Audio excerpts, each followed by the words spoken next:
magandang umaga. Ito yung cute kong kwarto. Yan siya.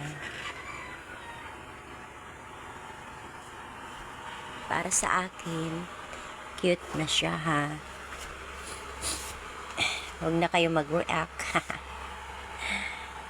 Yan. Kaya ko inangat yung electric fan ko ngayon guys kasi masama yung pakiramdam ko.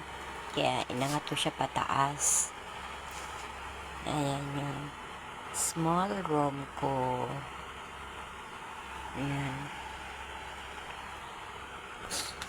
Ayan siya, nakasipon pa. Sipon ko nga umaatake.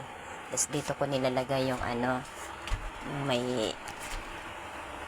tapos ko nang nilaban. Dito nagsabit lang ako ng sampayan dyan para dito ko siya iakyat.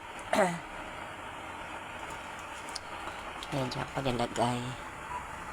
Ayan yung small kong cabinet na hindi ko na lang sinara ang lock niya para diretso na kuha.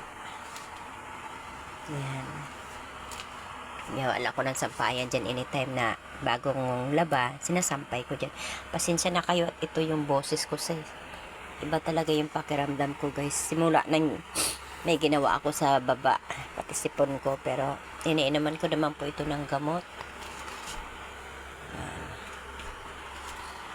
Small and cute kong room.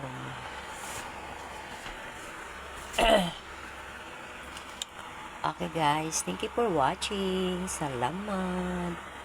Babu.